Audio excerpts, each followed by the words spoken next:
Estaba a punto de tocar cuando escuché a mis padres decirle a mi hermano: no te preocupes por el dinero, haremos que tu hermana pague por todo.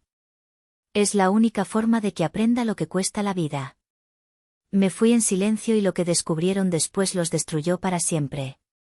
Si aún no estás suscrito al canal, haz clic en el botón de suscripción y activa la campanita para no perderte ninguna de nuestras historias. Tu apoyo significa todo para nosotros. Si esta historia te parece interesante, déjale un like. También me encantaría saber de qué ciudad eres, déjanos el nombre de tu ciudad en los comentarios. Ahora, empecemos con la historia.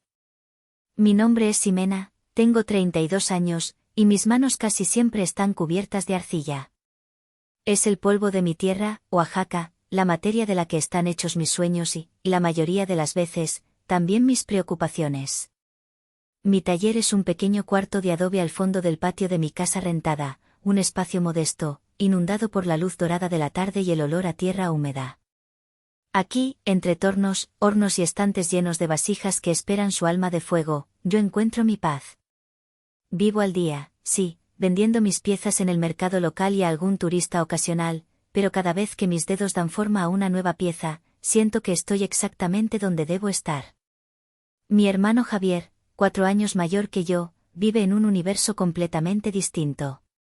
El suyo es un mundo de cristal, acero y cifras con demasiados ceros. Es un exitoso y carismático desarrollador inmobiliario en la Ciudad de México. Su vida transcurre entre penthouses con vistas panorámicas, coches alemanes que brillan bajo el sol y viajes a lugares que yo solo conozco por postales. Mientras mis manos se manchan de barro, las suyas firman contratos millonarios. Siempre supe que éramos diferentes, pero creía que el cariño que nos unía era más fuerte que cualquier distancia. Una ilusión que se fue agrietando poco a poco, de forma tan silenciosa que casi no me di cuenta, hasta que el ruido fue ensordecedor. La dinámica de nuestra familia siempre ha sido la misma, un guión aprendido y repetido hasta el cansancio. Lo recuerdo con una claridad dolorosa en una cena de hace unos meses, en la casa de mis padres. Era el cumpleaños de mi papá, Ricardo. Yo había pasado 2 semanas creando para él un juego de licoreras y caballitos de cerámica negra, con un diseño personalizado que evocaba los agaves de nuestra tierra. Un regalo hecho con tiempo, dedicación y todo mi amor. Javier llegó tarde, como siempre, bronceado por un viaje de fin de semana a Los Cabos. Su regalo fue un reloj suizo que costaba más que mi renta de un año entero. Durante toda la cena, mi padre no dejó de admirar el reloj, mostrando la muñeca a cada rato. Mi madre, Elena, contaba con orgullo cómo Javier acababa de cerrar un trato para construir un nuevo complejo de lujo. Ese es mi hijo, un tiburón para los negocios, decía papá, dándole una palmada en la espalda. Cuando abrieron mi regalo, mi madre sonrió con cortesía. ¡Ay, qué bonitas tus cositas de barro, mija! Muy detallista. Mi padre asintió, sí, muy bonitas, antes de volver a preguntarle a Javier sobre el mercado inmobiliario. Mis piezas, mi trabajo, mi pasión, reducidos a cositas de barro. He aprendido a tragarme la decepción, a sonreír y a decirme a mí misma que simplemente no entienden mi mundo. Que su amor se manifiesta de otras formas. Pero esa noche, la sensación de vacío fue más grande que de costumbre. Me sentí como una de mis vasijas sin cocer, frágil, a punto de romperse. El verdadero catalizador, la piedra que finalmente desató la avalancha, llegó una tarde de martes. Mi teléfono sonó. Era Javier. Su voz sonaba eufórica, vibrante. Xime. ¿Estás sentada? Te tengo una noticia que va a sacudir a la familia. Me reí, contagiada momentáneamente por su energía. ¿Qué pasa? ¿Compraste otro edificio? Mejor que eso, hermanita. Valeria y yo nos vamos a casar. Valeria. Su novia desde hace un año. Una famosa influencer de estilo de vida, de esas que tienen millones de seguidores y una sonrisa perfectamente diseñada. La noticia me alegró genuinamente por él. Javier sonaba feliz, realmente feliz. Javier, qué increíble. Felicidades, le dije con sinceridad. Gracias. Mis papás están como locos, ya te imaginarás. Elena ya está planeando una celebración a la altura de la familia, como dice ella. Y ahí estaba. Esa frase. A la altura de la familia. En ese instante, un nudo se formó en mi estómago. Un nudo frío y pesado que conocía muy bien. Era el presentimiento de que esa boda, la celebración de la felicidad de mi hermano, se convertiría, de alguna manera, en la prueba más dolorosa de mi propio lugar en esa familia. Y no me equivocaba.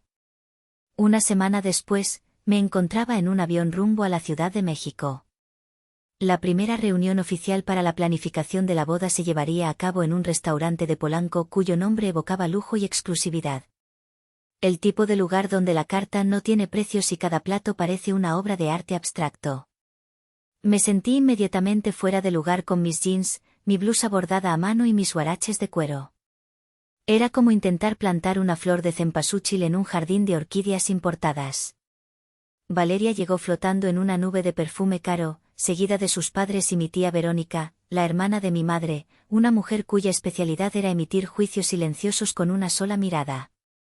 Valeria sacó un portafolio de piel que parecía costar más que mi horno de cerámica y lo abrió sobre la mesa, revelando un despliegue de recortes de revistas, muestras de tela y fotografías de ensueño. Bueno, familia, anunció con una sonrisa deslumbrante, hemos pensado en algo íntimo, pero elegante. Una boda de destino. Mi madre aplaudió suavemente, con los ojos brillantes de emoción. Será en Los Cabos, continuó Valeria, en el resort del Suspiro del Mar. Hemos reservado el hotel completo por 3 días para nuestros 250 invitados. Queremos que sea una experiencia inolvidable para todos. Casi me atraganto con el agua mineral. ¿250 invitados? ¿El hotel completo? Miré a mis padres, esperando alguna señal de sorpresa o preocupación, pero solo vi orgullo. Orgullo de formar parte de algo tan grandioso. Mi padre, Ricardo, asentía con aire de conocedor, como si estuviera acostumbrado a este tipo de eventos. Una wedding planner con acento argentino y un iPad en la mano presentó un presupuesto preliminar. Alcancé a ver la cifra final antes de que pasara el dispositivo, 5.200.000 pesos. Sentí que el aire me faltaba. Era más dinero del que yo podría ver junto en toda mi vida, y ellos lo iban a gastar en una fiesta de 3 días. Y ahora, los detalles del cortejo nupcial, dijo Valeria, dirigiéndome una sonrisa que no llegó a sus ojos. Ximena, por supuesto, serás mi dama de honor principal. Eres la hermana del novio. Antes de que pudiera responder, continuó. He elegido a Benito Santos para los vestidos. Son de alta costura, en seda color champañe. Cada uno cuesta 80.000 pesos. Hizo una pausa dramática. Pero no se preocupen, chicas. Javi y yo, como nuestro regalo para ustedes, cubriremos la mitad. 40.000 pesos. Mi cerebro trabajaba a toda velocidad. 40.000 pesos por un vestido que usaría una sola vez. Era el equivalente a 4 meses de mi renta. Era el dinero que necesitaba para comprar un torno nuevo que me urgía desde hacía un año. Mi tía Verónica, que había estado callada hasta entonces, soltó una risita. ¡Ay, Ximena, qué emoción! Con lo que vendes de tus jarritos, tendrás que ponerte a trabajar día y noche. Pero vale la pena, es la boda del año. Sentí la sangre subir a mis mejillas. La humillación era un sabor amargo en mi boca. Como si eso no fuera suficiente, la mejor amiga de Valeria anunció el siguiente plan. Y la despedida de soltera, obvio, tiene que ser espectacular. Nos vamos a Ibiza. 4 días, 3 noches en una villa privada con chef y todo. El pánico se apoderó de mí. Ibiza. Viaje internacional, gastos, más días sin trabajar, sin producir, sin vender. La habitación empezó a encogerse, las voces se convirtieron en un zumbido lejano. Sentí una mano en mi brazo. Era mi madre. ¿Te sientes bien, mija? Estás pálida. Asentí, incapaz de hablar. Sí, mamá. Es solo la emoción. Todo es tan grande. Más tarde, mientras servían el postre, logré llevar a Javier a un rincón. Javi, todo esto es increíble, de verdad, empecé con cuidado. Pero necesito ser honesta contigo. Mi situación económica, estos costos son muy altos para mí. La sonrisa de Javier se desvaneció un poco. Sime, no te preocupes por eso. Yo te ayudo. No, no es eso, insistí, aunque mi orgullo se sentía estúpido en ese momento. No quiero que me regales las cosas. Solo, ¿podríamos buscar opciones un poco más accesibles? Un vestido diferente, quizás. Javier parecía genuinamente preocupado. Claro, déjame hablar con Vale. Pero cuando regresamos a la mesa y Javier, con algo de torpeza, sugirió la idea, la sonrisa de Valeria se congeló. Imposible, mi amor, dijo con una dulzura peligrosa. Ya di el anticipo a Benito. Es mi día soñado, Javi. No podemos empezar a bajar el nivel ahora. ¿Qué imagen daríamos? Miré a mis padres. Observaban la escena en silencio, sin decir una palabra. No hubo un, Valeria, quizás debamos considerar a Ximena. No hubo un, hija, no te preocupes, nosotros te apoyamos. Su silencio fue la respuesta más clara de todas. El mensaje era, adáptate o hazte a un lado. Este era el mundo de Javier, y en ese mundo, mis problemas eran insignificantes. Los siguientes meses se convirtieron en una espiral de agotamiento y ansiedad. Mi taller, que siempre había sido mi refugio, ahora se sentía como una mina de trabajos forzados. Duplicaba mis horas, aceptando pedidos urgentes que apenas me daban tiempo para respirar. Empecé a dar clases de alfarería por las noches y los fines de semana, sacrificando mis únicos momentos de descanso. El olor a barro ya no me traía paz, sino el recordatorio constante de la deuda que se acumulaba. Para pagar el depósito del viaje a Ibiza, tuve que hacer lo impensable. Puse a la venta varias piezas de mi colección personal, esas que guardaba con celo porque representaban un logro, un descubrimiento, un pedazo de mi alma. Vi como una mujer regateaba el precio de una vasija que me había costado semanas perfeccionar y sentí como si me estuviera arrancando un trozo de piel. Pero pagué el depósito. Cada notificación del grupo de WhatsApp de la boda era un nuevo golpe. Chicas, la cuota para los regalos de la despedida de soltera son 5.000 pesos. Chicas, encontré unos zapatos divinos que combinan con el vestido, solo cuestan 8.000. Cada mensaje me hundía un poco más en la desesperación. Dejé de salir con mis amigos, dejé de comprarme nada que no fuera estrictamente necesario. Mi dieta se basaba en arroz, frijoles y la angustia que me comía por dentro. Un domingo por la tarde, conduje hasta la casa de mis padres. Les había hecho un pequeño regalo, un par de tazas de café con sus iniciales grabadas, como una ofrenda de paz, un intento tonto de mantener algún tipo de conexión normal. Cuando llegué, la puerta principal estaba entreabierta. Entré con la confianza de siempre. «Mamá». «Papá», llamé mientras dejaba mi bolso en la mesita de la entrada. Escuché voces que venían del despacho de mi padre, el cuarto prohibido de mi infancia, donde se guardaban los papeles importantes y se tenían las conversaciones serias. Caminé por el pasillo, con la intención de anunciar mi llegada, pero me detuve en seco al escuchar mi nombre. La puerta estaba apenas entornada, y pude oír con una claridad aterradora. Era la voz de Javier, sonaba preocupado. «Es que de verdad creo que es demasiado para ella. La siento muy presionada con los gastos de la boda». Hubo un silencio, y luego la voz de mi madre, Elena, cortante y fría como el hielo. «Ay, por favor, Javier. No te preocupes por ella». Mi padre, Ricardo, carraspeó y añadió la frase que se grabaría a fuego en mi memoria, la frase que lo cambiaría todo. «Tu madre tiene razón. Eligió jugar con lodo para ganarse la vida, ahora que pague. Es la única forma de que aprenda lo que cuesta la vida real». Sentí como si me hubieran dado un puñetazo en el estómago. El aire se escapó de mis pulmones. Jugar con lodo. Así veían mi pasión, mi arte, mi vida. Como un juego de niños que merecía un castigo.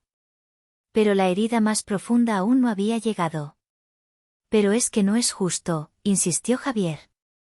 Ustedes siempre me apoyaron a mí. ¿Qué pasó con el dinero que supuestamente habían guardado para los dos? Para nuestra educación. Mi corazón empezó a latir tan fuerte que temí que pudieran escucharlo desde adentro. Mi padre soltó un suspiro de impaciencia. Javier, tienes que entender cómo funcionan las inversiones. Ese dinero nunca existió para ella. Vendimos el terreno de la abuela, el que le tocaba a ella por herencia, para darte el enganche de tu primer desarrollo inmobiliario. Fue una inversión, no un regalo. Y, mírate ahora, fue la mejor decisión que pudimos haber tomado. El mundo se detuvo. El terreno de mi abuela. Un pequeño pedazo de tierra en las afueras del pueblo que mi abuela siempre me dijo que sería mío. Para que construyas tu casita y tu taller, mi Simenita, me decía. Mis padres lo habían vendido. Habían vendido mi herencia, mi futuro, para financiar el de mi hermano. Y me habían mentido durante años. Las lágrimas empezaron a correr por mis mejillas, silenciosas, calientes. Eran lágrimas de una traición tan profunda que no tenía nombre. Retrocedí paso a paso, sin hacer el más mínimo ruido.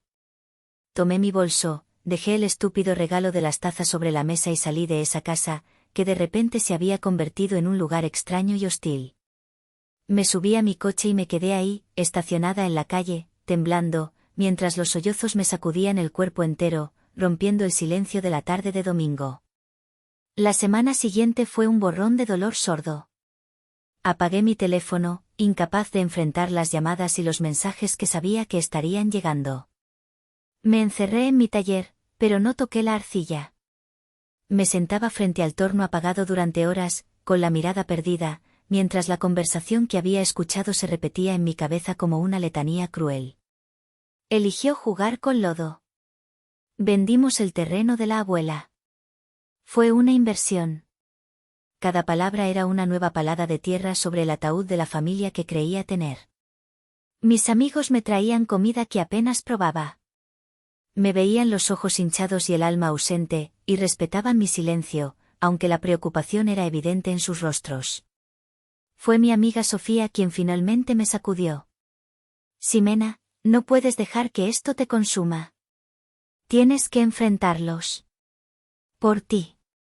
Para que puedas respirar de nuevo. Sabía que tenía razón. El veneno de esa traición me estaba matando por dentro. Con manos temblorosas, encendí el teléfono. Tenía decenas de llamadas perdidas de mis padres y de Javier. Ignorándolas, abrí un nuevo mensaje de texto y escribí a los tres. Necesito que nos veamos. Mañana a las 8 en el Mesón del Ángel. No es una invitación, es una necesidad. Elegí el restaurante a propósito. Un lugar público, neutral, en el centro de Oaxaca. Un sitio lo suficientemente concurrido como para evitar una escena de gritos, pero con mesas lo bastante separadas para tener una conversación privada. Llegué 20 minutos antes, pedí un mezcal doble y me lo tomé de un trago, sintiendo como el fuego me recorría la garganta, dándome un coraje que no sentía. Llegaron juntos, un frente unido. Mi madre intentó sonreír al verme. Mija, qué bueno que apareciste. Estábamos tan preocupados. No respondí a su sonrisa. Los miré a los tres, uno por uno, mientras tomaban asiento. Javier tenía la mirada culpable, mis padres una mezcla de irritación y falsa preocupación. Vamos a pedir primero, dije con una calma gélida que me sorprendió a mí misma. La pequeña charla durante la espera fue una tortura. Hablaron del clima, del tráfico, de los últimos preparativos de la boda. Actuaban como si nada hubiera pasado, como si yo fuera la que estaba creando un problema de la nada. Una vez que el mesero dejó nuestros platos y se retiró, dejé mi tenedor sobre la mesa. El sonido metálico contra la cerámica fue el único ruido en un silencio repentino. El domingo pasado fui a su casa, empecé, mirando directamente a mis padres.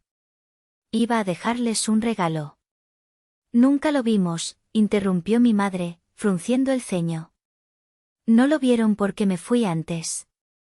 Me fui porque los escuché hablando en el despacho, solté, y vi cómo el color desaparecía del rostro de mi madre. Mi padre se quedó inmóvil. Javier cerró los ojos, como si esperara el golpe. Lo escuché todo. Cada palabra.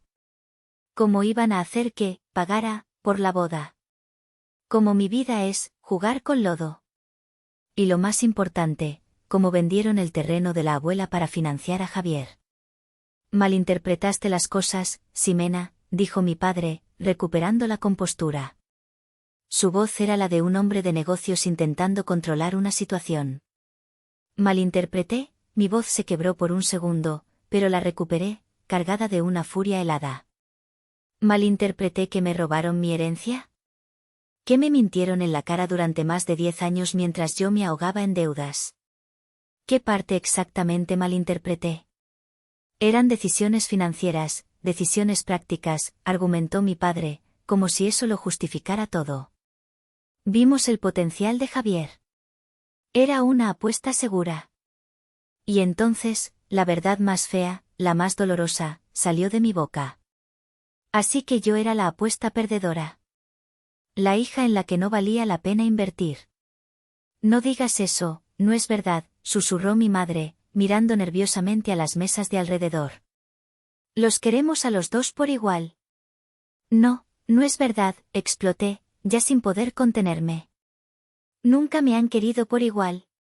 A él le dieron mi futuro en una bandeja de plata y a mí me dijeron que aprendiera lo que cuesta la vida. A él le aplauden sus millones y a mí me desprecian por jugar con lodo.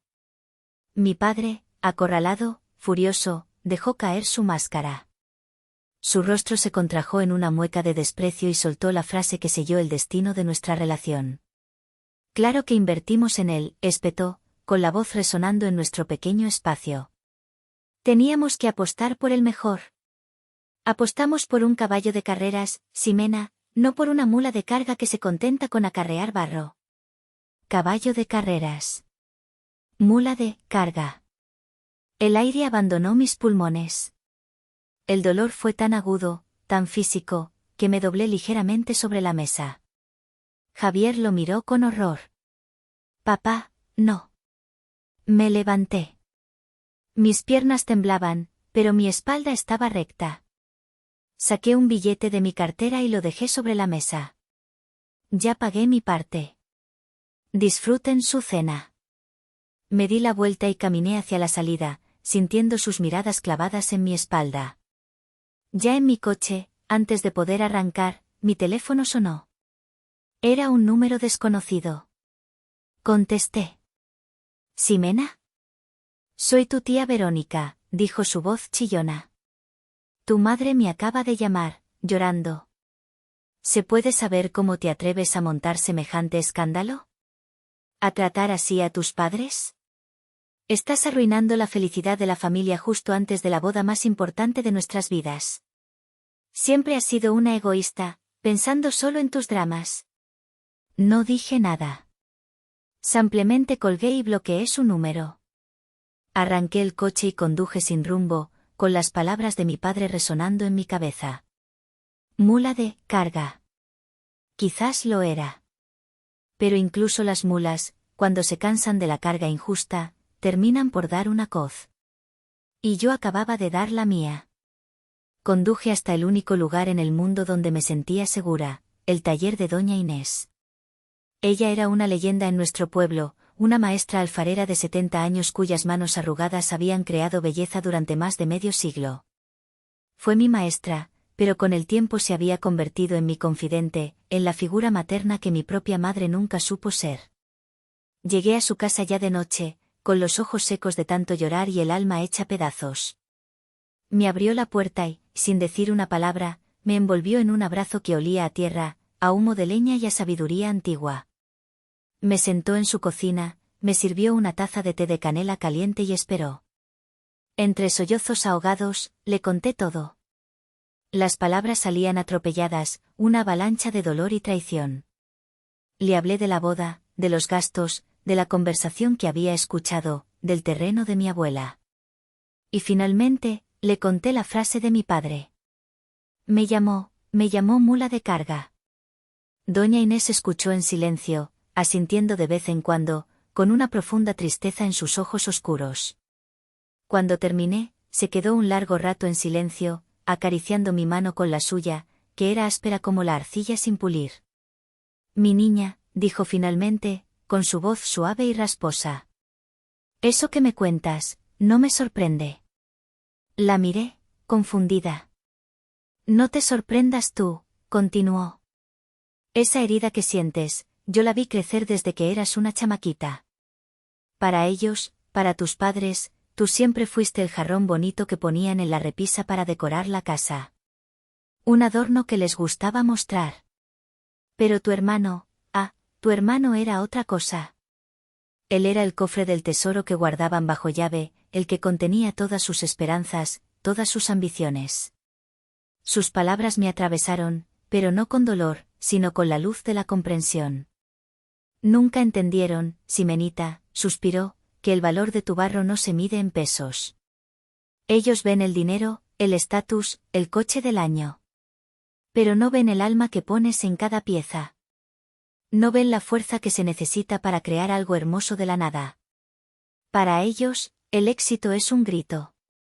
Tu éxito es un susurro, y ellos nunca han sabido escuchar. Lloré de nuevo, pero esta vez eran lágrimas diferentes. Eran lágrimas de alivio. La validación de doña Inés era el bálsamo que mi alma necesitaba desesperadamente. No estaba loca. Mi dolor era real. Mi sentimiento de ser la hija invisible no era un drama inventado.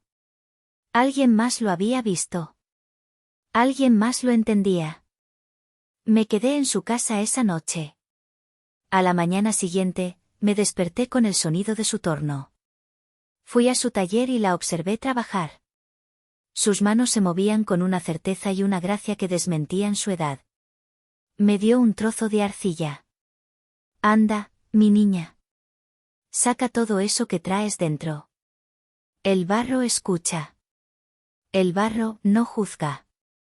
Y el fuego purifica. Y eso hice. Durante los días siguientes, trabajé como nunca antes. No por obligación, no para pagar una deuda, sino por necesidad. Cada movimiento de mis manos era una palabra que no podía decir. Cada pieza que moldeaba era una lágrima, un grito, una pregunta.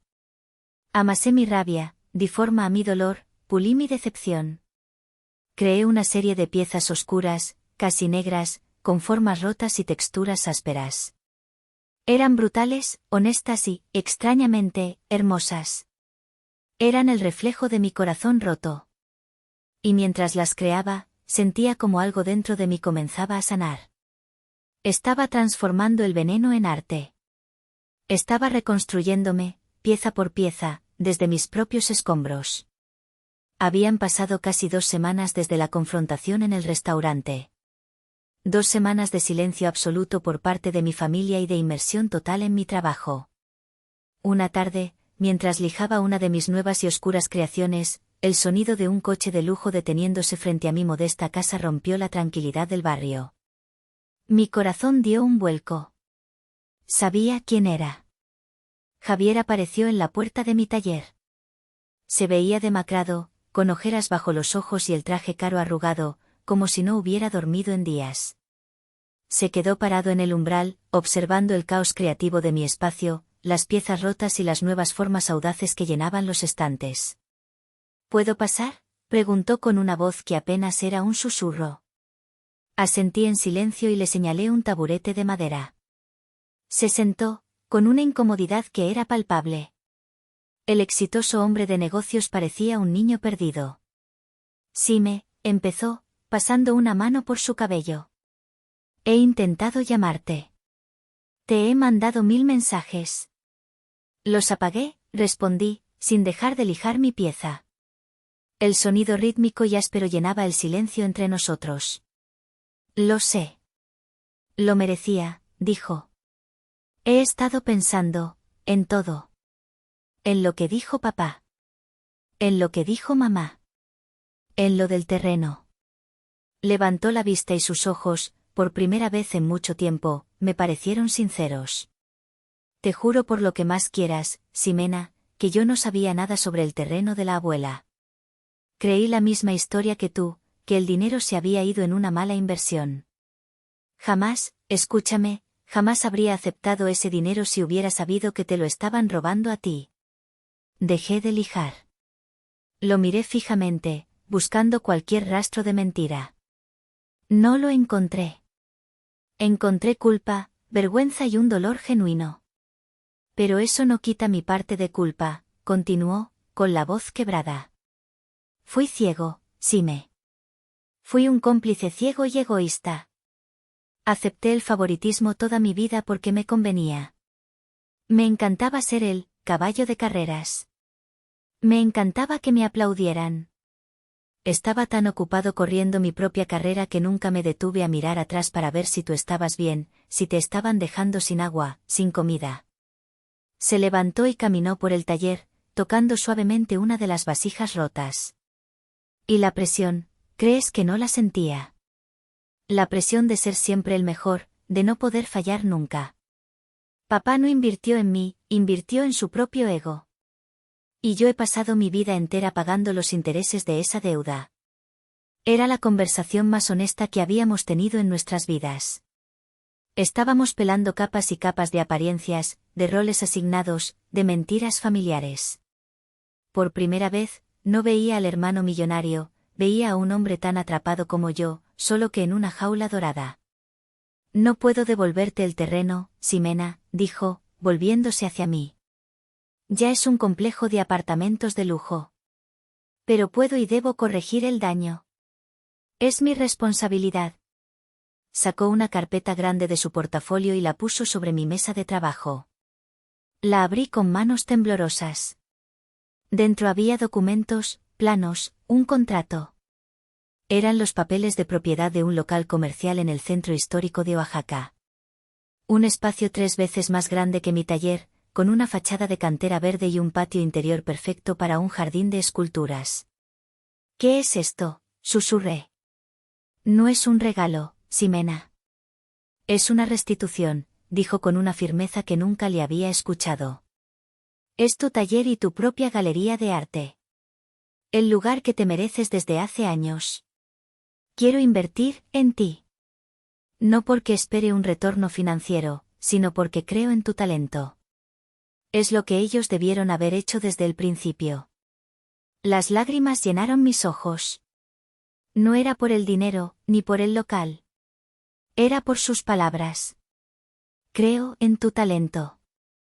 Era todo lo que siempre había necesitado escuchar de mi familia. Javier, yo, no puedo aceptar esto, balbuceé. Tienes que hacerlo, insistió. Es la única forma en que podré mirarme al espejo otra vez.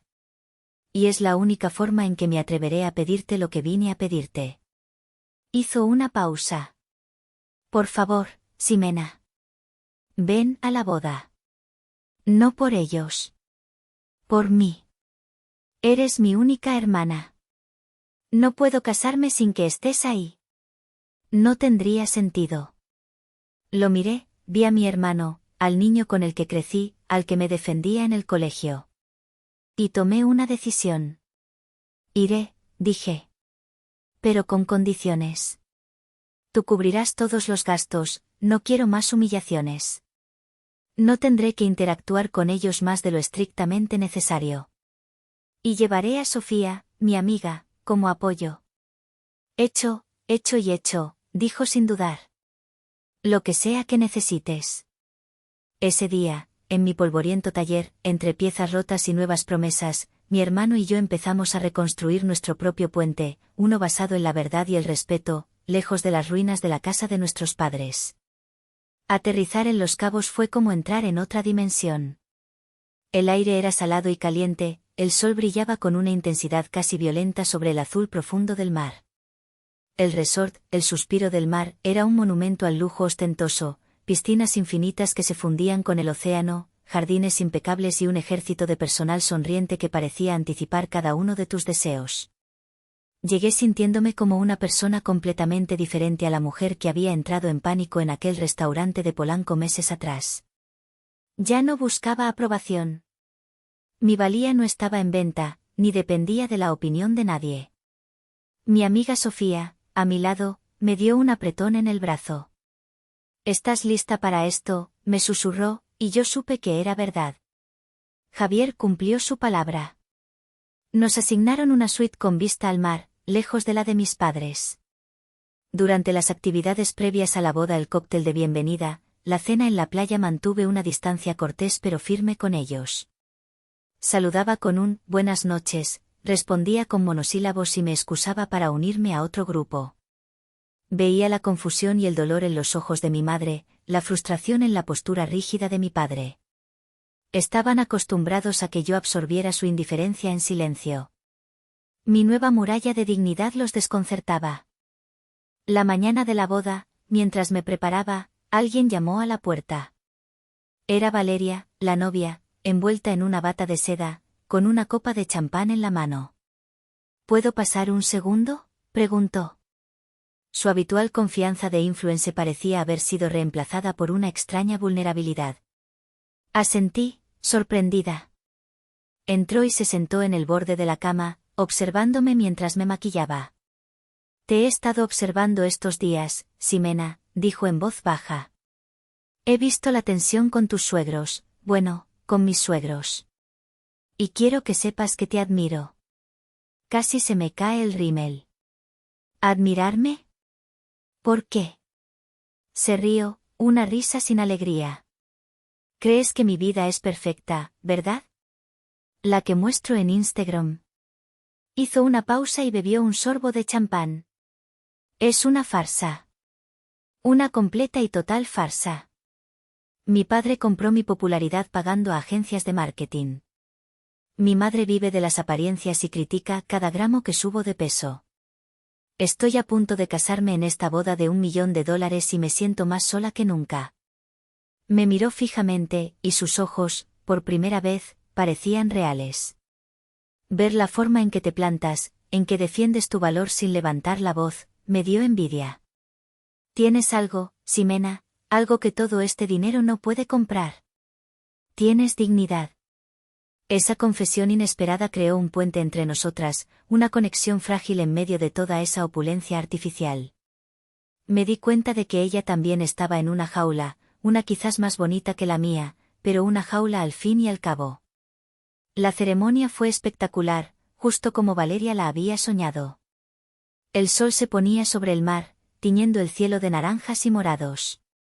Caminé por el pasillo como dama de honor, con mi vestido de 40.000 pesos, sintiéndome extrañamente en paz.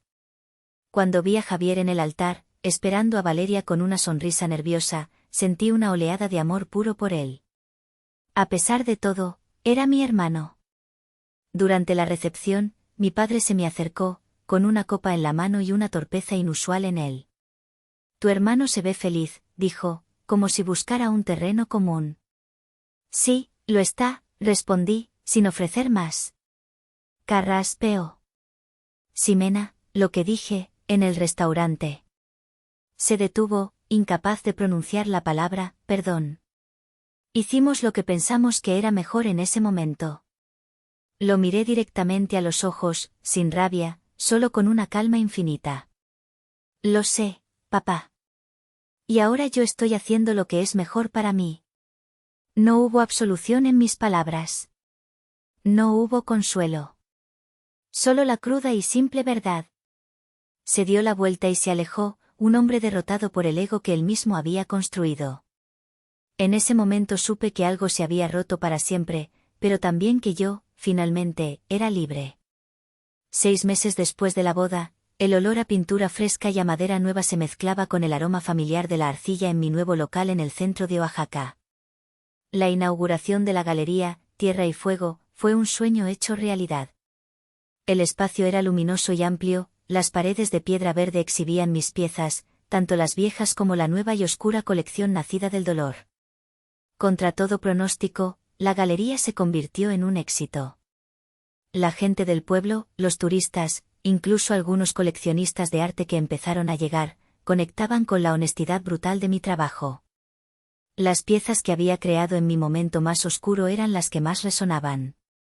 La gente veía en ellas sus propias luchas, sus propias cicatrices. Mi dolor se había transformado en un lenguaje universal. Mi relación con mis padres se mantuvo en el frágil territorio de la distancia. Hablábamos por teléfono de vez en cuando, conversaciones superficiales sobre el clima y la salud. Nunca volvieron a mencionar lo sucedido, y yo nunca se los pedí. Entendí que no eran capaces de darme el reconocimiento o la disculpa que yo merecía, y dejé de necesitarlos. Habían perdido el derecho a formar parte de mi vida íntima, y aunque una parte de mí siempre lamentaría la familia que pudo haber sido, la paz que sentía al establecer esos límites era inmensa. Ya no había cenas de domingo obligatorias, ni cositas de barro, ni comparaciones. Solo un silencio respetuoso a través de una línea telefónica. Con Javier, sin embargo, todo fue diferente. Él y Valeria se convirtieron en mis mayores aliados. Me visitaban a menudo en Oaxaca, no como el millonario y la influencer, sino como mi hermano y mi nueva amiga. Se sentaban en el suelo de mi taller, se manchaban las manos de arcilla e intentaban hacer sus propias vasijas deformes entre risas. Mostraban un interés genuino por mi vida, por mis sueños, por mis miedos. Estábamos construyendo una nueva relación, una más fuerte y auténtica que la que habíamos tenido jamás. Una tarde, mientras cerraba la galería, una joven de unos 16 años, una de mis aprendices más talentosas, se quedó mirando una de las piezas de mi colección oscura. Maestra, me dijo en voz baja, esta pieza, me hace sentir triste, pero también fuerte. Hizo una pausa, y luego añadió, como si me confesara un gran secreto, en mi casa, mi hermano es el listo. El que va a ser ingeniero. Yo solo soy la que dibuja. La miré a los ojos y vi mi propio reflejo, el de la niña que se sentía invisible.